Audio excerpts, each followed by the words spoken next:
Hello बच्चों, आज हम 12th क्लास का चैप्टर जो है श्वसन के बारे में अध्ययन करेंगे। बच्चों, आप अपनी बुक निकाल लीजिए। आपकी बुक में मैंने आपको अब तक जो वीडियो के थ्रू मैंने आपको क्रेब्स साइकिल बता दिया था, ग्लाइकोलाइसिस वाला पाथ पूरा कंप्लीट करवा दिया, ईडीएस कंप्लीट करवा दिया, ठीक है। और वो साइकिल वाइकिल हमने सब पढ़ ली है। अब बच्चों, इसके आगे जो है वो हम देखेंगे श्वसन गुणांक। आपको श्वसन को प्रभावित करने वाले कारक आपके सिलेबस से हटा दिए गए हैं, बाकी सारा है आपके। तो अब लास्ट टॉपिक एक बच गया है, श्वसन गुणांक। श्वसन गुणांक एक कि आपको कुछ चीज़ों का ध्यान रखना है, इसके आधार पर, इसलिए मैं आज ये पॉइंट जो है वो आपको बुक से पढ़ा रही हूँ। तो आप अपनी बुक निकाल लीजिए। श्वसन गुणांक प्रत्येक सजीव में संपन्न होने वाली श्वसन की क्रिया हेतु कार्बनिक पदार्थों के ऑक्सीकरण के लिए ऑक्सीजन का अवशोषण किया जाता है तथा क्रिया संपन्न होने के फलस्वरूप कार्बन डाइऑक्साइड का विमोचन होता है। अतः श्वसन की क्रिया के अंतर्गत विमुक्त होने वाली कार्बन डाइऑक्साइड के आयतन तथा उपयोग की जाने वाली ऑक्सीजन के आयतन का अनुपात ही क्या कहलाता है? श्वसन गुणांक कहलाता है। तो आप ये डेफिनेशन जो है वो यहाँ से आप कर सकते हैं कि भाई कौन सी डेफिनेशन है। प्रत्येक सजीव में संपन्न होने वाली श्वसन की क्रिया हेतु कार्बनिक पदार्थों का जो ऑक्सीकरण होता है, उस ऑक्सीकरण के लिए ऑक्सीजन का अवशोषण किया जाता है तथा क्रिया संपन्न होने के फलस्वरूप कार्बन डाइऑक्साइड का विमोचन होता है। तो श्वसन में क्या होता है? कार्बन डाइऑक्साइड और ऑक्सीजन, भाई उपयोग में आ रही ऑक्सीजन और बाहर निकलने वाली कार्बन डाइऑक्साइड या बाहर निकलने वाली कार्बन डाइऑक्साइड, उपयोग में आने वाली ऑक्सीजन, इन सब का अनुपात जो होता है वो क्या कहलाता है? श्वसन गुणांक कहलाता है। यहाँ विमुक्त होने वाली CO2 का आयतन या प्रयुक्त होने वाली O2 का आयतन, RQ क्या होता है? तो अपन इसका एक फॉर्मूला लिख सकते हैं। वो क्या है फॉर्मूला? कि विमुक्त होने वाली CO2 का आयतन बटा प्रयुक्त होने वाली O2 का आयतन। श्वसन गुणांक RQ की मात्रा का मापन हम किसके द्वारा करते हैं? एक मापन के लिए गैनेको यानी कि श्वसन मापी होती है, जिसे गैनाक नामक वैज्ञानिक ने प्रतिपादित किया था, जिसे रेस्पिरोमीटर के द्वारा किया जाता है। श्वसन की क्रिया के अंतर्गत उपयोग की जाने वाली विभिन्न श्वसनाधारों को श्वसन गुणांक भिन्न भिन्न होता है, जो निम्न प्रकार है। आपके बुक के अंदर कुछ श्वसन गुणांक किस सब का दे रखा है, जैसे कार्बोहाइड्रेट का श्वसन गुणांक, वसा का श्वसन गुणांक, ठीक है, यह आपकी बुक में दे रखा है। तो कार्बोहाइड्रेट का श्वसन गुणांक, यदि श्वसन की क्रिया के अंतर्गत श्वसनाधार के रूप में कार्बोहाइड्रेट का उपयोग किया जाए तो श्वसन गुणांक का मान सदैव 1 पाया जाता है। यानी कि अगर श्वसन की क्रिया में आपने पढ़ा कि कार्बनिक पदार्थों का अपघटन होता है, तो उसमें यदि कार्बोहाइड्रेट का उपयोग किया जाए तो उसमें जो श्वसन गुणांक आएगा उसका मान सदैव 1 होता है, क्योंकि विमुक्त होने वाले कार्बन डाइऑक्साइड और प्रयुक्त होने वाली ऑक्सीजन का आयतन क्या होता है? समान होता है। तो इस क्रिया को हम इस प्रकार लिख सकते हैं, C6H12O6 + 6CO2। अब जब इन कार्बनिक पदार्थों का अपघटन में ऑक्सीजन काम में आ रही है, तो अपघटन होने के बाद में क्या बनेगा? 6CO2 और 6H2O और ऊर्जा बनेगी। तो अब अपन इसमें आपसे पूछे कि इस समीकरण में अब बताओ कि श्वसन गुणांक का मान क्या होगा। तो अपना फॉर्मूला लगाएंगे, विमुक्त होने वाली CO2 का आयतन और प्रयुक्त होने वाली CO2 का आयतन। तो आप देखो कि विमुक्त कितने अणु हो रहे हैं CO2 के? 6CO2। और प्रयुक्त कितने हो रहे हैं? 6O2। तो दोनों में भाग दिया 6 का, तो कितना आ गया? 1। तो इस प्रकार कार्बोहाइड्रेट का श्वसन गुणांक का मान कितना होता है? 1। तो आपको ये याद ही रखना है। वैसे तो आप समीकरण से सब समझ गए होंगे, फिर भी आपको अपने माइंड में लर्न करना है कि भाई कार्बोहाइड्रेट का जो श्वसन गुणांक का मान होता है वो कितना होता है? 1 होता है। फिर आता है वसा का श्वसन गुणांक। अब वसा का श्वसन गुणांक, जैसे अपन कुछ बात करें कि कुछ तेलीय बीज जैसे सरसों,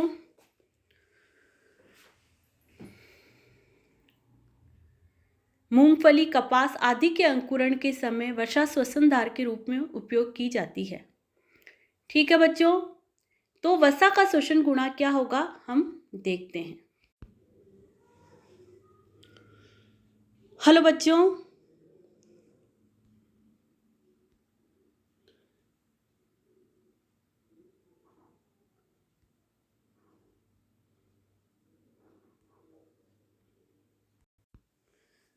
तो हाँ बच्चों, अपन वसा का श्वसन गुणांक की बात कर रहे थे कि कुछ तेलीय बीज जैसे सरसों, मूंगफली, कपास आदि के अंकुरण के समय वसा श्वसनाधार के रूप में उपयोग की जाती है। परंतु वसा में कार्बोहाइड्रेट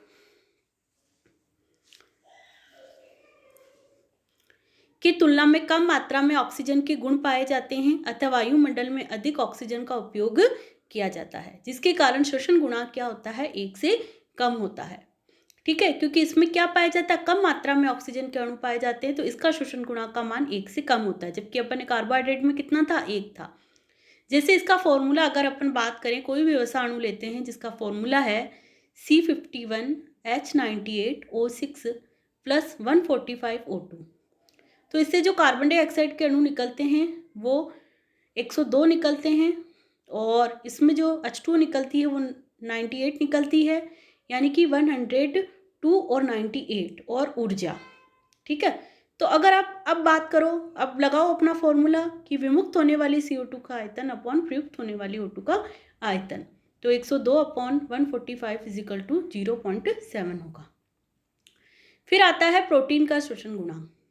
वसा की भांति प्रोटीन से भी ऑक्सीजन की मात्रा कम पाई जाती है, अतः श्वसन क्रियाधार के रूप में प्रोटीन का उपयोग किए जाने पर उसके ऑक्सीकरण हेतु अधिक ऑक्सीजन की आवश्यकता होती है, अतः प्रोटीन का श्वसन गुणांक 1 से कम होता है, जो 0.7 से 0.9 के मध्य पाया जाता है, अर्थात प्रोटीन का श्वसन गुणांक वसा से थोड़ा अधिक होता है। ठीक है, तो प्रोटीन का श्वसन गुणांक कितना होता है, 0.7 से 0.9 पाया जाता है, जो कि वसा से थोड़ा अधिक होता है। तो सजीव कोशिकाओं के द्वारा वसा तथा कार्बोहाइड्रेट की अनुपस्थिति में प्रोटीन को ही श्वसनाधार के रूप में उपयोग किया जाता है। जैसे किसी मनुष्य के निराहार रहने पर प्रोटीन को श्वसनाधार के रूप में उपयोग करता है, और इसे लगातार उपयोग से ये मृत्यु का सूचक भी हो सकता है। एक चौथा हम कार्बोक्सिलिक अम्लों का श्वसन गुणांक भी देख लेते हैं। जब श्वसन क्रियाधार में कार्बोक्सिलिक अम्ल का प्रयोग किया जाता है तो बाहरी वातावरण से बहुत कम मात्रा में ऑक्सीजन को अवशोषित किया जाता है, और अधिक मात्रा में क्या किया जाता है, कार्बन डाइऑक्साइड को विमुक्त किया जाता है, जिसके फलस्वरूप क्या होगा, श्वसन गुणांक का मान 1 से अधिक प्राप्त होता है। यदि पादपों के द्वारा श्वसन क्रियाधार के रूप में सिट्रिक अम्ल का प्रयोग किया जाए तो श्वसन गुणांक का मान 1.14 प्राप्त होता है। वही मैलिक अम्ल के उपयोग से श्वसन गुणांक 1.33 प्राप्त होता है। इसके अतिरिक्त ऑक्जेलिक अम्ल को भी अगर अपन काम में लिया जाए तो श्वसन गुणांक का मान 4 प्राप्त होता है। ठीक है, तो ये श्वसन गुणांक जो है, कार्बोक्सिलिक अम्ल का श्वसन गुणांक हमें कितना प्राप्त होता है, 4, जो जाता है। मांसल या सरसों पादपों का श्वसन गुणांक। पादप जगत में कुछ मांसल पादप जैसे नागफनी है आदि के द्वारा भी श्वसन क्रियाधार के रूप में कार्बोहाइड्रेट का उपयोग किया जाता है, जिसके फलस्वरूप कुछ मध्यवर्ती उत्पादों का निर्माण होता है, परंतु CO2 का निर्माण नहीं होता है। इस प्रकार के पादपों में श्वसन गुणांक का मान कितना होता है, 0 होता है। तो ये थे अपने श्वसन गुणांक। अब अवायवीय श्वसन में भी श्वसन गुणांक कितना होता है, अनंत होता है, क्योंकि अवायवीय श्वसन में क्या बनता है, एथेनॉल बनता है। C6H12O6 का जब श्वसन की ऑक्सीजन की अनुपस्थिति में संपन्न क्रिया करते हैं तो एथेनॉल प्लस CO2 प्लस ऊर्जा मुक्त होती है, तो RQ का मान अनंत होता है।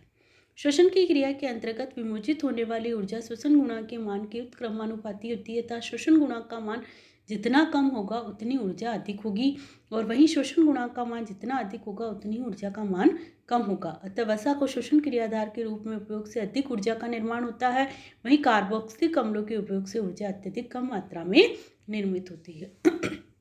तो बच्चों, हमने क्या देखा, आज श्वसन गुणांक के बारे में पढ़ा, तो मैं आपको लर्न ही करवा देती हूँ ये चीज़ कि भाई एक तो आपको फॉर्मूला याद करना है कि विमुक्त होने वाली CO2 का आयतन और प्रयुक्त होने वाली O2 का आयतन क्या होता है, श्वसन गुणांक होता है। पहला, कार्बोहाइड्रेट का श्वसन गुणांक जो होता है वो 1 होता है। वसा का श्वसन गुणांक कितना होता है, 0.7 होता है। प्रोटीन का श्वसन गुणांक 0.7 से 0.9 के मध्य पाया जाता है। कार्बोक्सिलिक अम्लों का श्वसन गुणांक 4 होता है। मांसल पादपों का श्वसन गुणांक 0 होता है, और अवायवीय श्वसन करने वालों का श्वसन गुणांक क्या होता है, अनंत होता है। तो बच्चों, इसके क्वेश्चन आंसर मैंने आपको भेज दिए हैं, वो आपको अपनी कॉपी में करना है। और आज अपना ये लेसन कंप्लीट हो गया है। अब नेक्स्ट वीडियो में अपन नया चैप्टर स्टार्ट करेंगे। धन्यवाद।